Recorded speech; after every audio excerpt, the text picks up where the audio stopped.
Mes chers compatriotes, ce jeudi 7 août 2025, notre belle Côte d'Ivoire célèbre le 65e anniversaire de son accession à l'indépendance.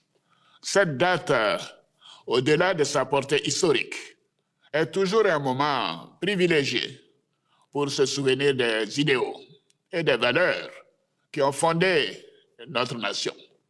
L'unité, la paix, la solidarité et le travail. C'est l'héritage des pères fondateurs de notre pays qui ont rêvé d'une Côte d'Ivoire libre, fraternelle et prospère. 65 ans, c'est l'âge de la maturité, l'âge où une nation peut, avec fierté, mesurer son parcours, ses efforts, ses réussites et ses résiliences.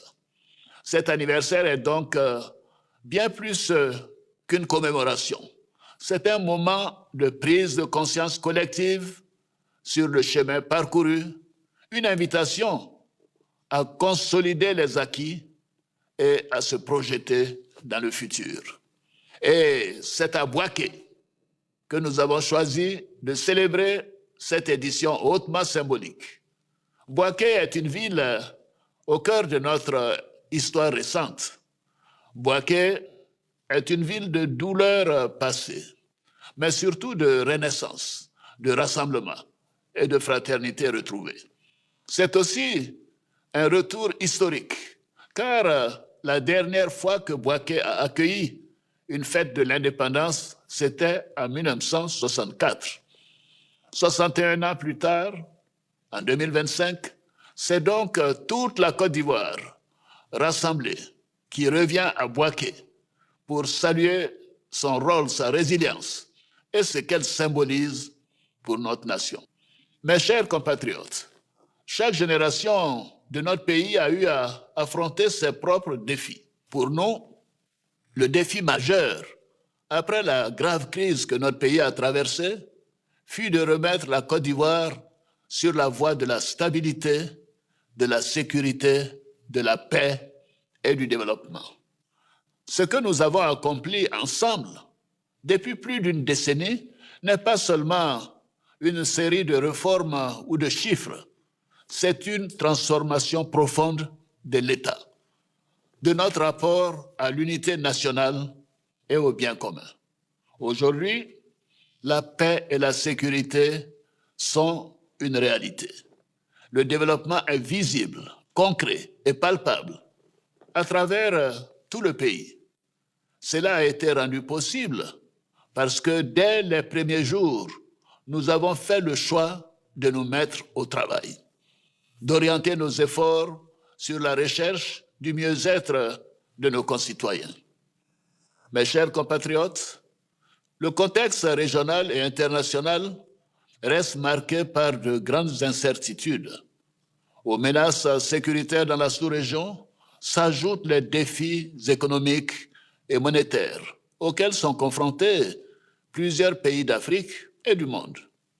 Face à cela, la Côte d'Ivoire a su faire preuve de résilience grâce à la solidité de nos institutions, à l'unité des filles et des fils de notre pays, à l'engagement continu et au professionnalisme de nos forces de défense et de sécurité. La Côte d'Ivoire est un havre de paix et de stabilité, un pôle de confiance et un modèle de développement. Nous avons su faire les bons choix dans la rigueur et l'anticipation pour rétablir les équilibres macroéconomiques, soutenir l'activité économique et maintenir le cap du développement, tout en garantissant notre souveraineté. Dans nos villes comme dans nos villages, l'eau potable et l'électricité continuent de gagner du terrain. Ce ne sont plus des privilèges, mais des droits que nous consolidons chaque jour. Dans le domaine de l'éducation, les infrastructures scolaires et universitaires augmentent partout dans le pays et se modernisent, tandis que de nouveaux établissements de santé renforcent notre maillage territorial. Les infrastructures routières que nous construisons relient les hommes autant qu'elles ouvrent les marchés, Le développement est une réalité quotidienne et il est partagé par un nombre croissant de nos concitoyens sur toute l'étendue du territoire national. Mes chers compatriotes, en dépit des actions que nous avons menées, je sais que certains de nos compatriotes ressentent encore une pression sur leur pouvoir d'achat. C'est pourquoi nous avons pris des mesures concrètes pour soulager les ménages, notamment en matière de contrôle des prix des produits de grande consommation, de revalorisation des salaires et de soutien à nos compatriotes les plus vulnérables à travers les filets sociaux notamment. Dans la continuité de cette dynamique et de notre engagement à faire des efforts chaque fois que nos finances publiques le permettent, j'ai décidé d'augmenter la prime exceptionnelle de fin d'année des fonctionnaires. Elle passera ainsi d'un tiers du salaire indiciel mensuel de base à 2/3 du salaire indiciaire mensuel de base en janvier 2026. Pour les retraités, elle passera d'un tiers de la pension mensuelle à 2/3 de celle-ci en septembre 2025. C'est une reconnaissance de l'action des fonctionnaires au service de l'État et de celle des retraités pour leur contribution, mais aussi et surtout un signe que la croissance doit être partagée. J'encourage le secteur privé à également faire un effort pour leurs employés. En ce qui concerne les femmes de Côte d'Ivoire, gardiennes de nos valeurs et moteurs silencieux de notre développement, la revalorisation des pensions, l'adoption du Code de la famille régulant le mariage, la filiation et les successions ou encore les réformes sur la représentation dans les fonctions électives sont autant de mesures qui traduisent notre engagement en faveur de leur épanouissement. Au-delà du cadre légal, nous avons œuvré à améliorer les conditions de vie de nos femmes et de nos filles. Ainsi, depuis sa création, le Fonds d'appui aux femmes de Côte d'Ivoire, le FAFSI, a bénéficié à plus de 420 000 femmes entrepreneurs dans toutes les régions de notre pays. Nous poursuivrons nos efforts pour permettre aux femmes de Côte d'Ivoire d'accéder à plus de ressources financières et de créer des activités génératrices de revenus. Jeunes de Côte d'Ivoire, vous êtes l'avenir de notre nation.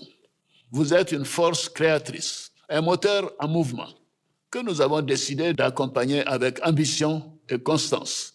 Nous avons multiplié les dispositifs pour que chaque jeune puisse, selon son talent ou sa volonté, trouver le chemin de la réussite, que ce soit dans l'artisanat, le numérique, l'agriculture, l'innovation ou le volontariat.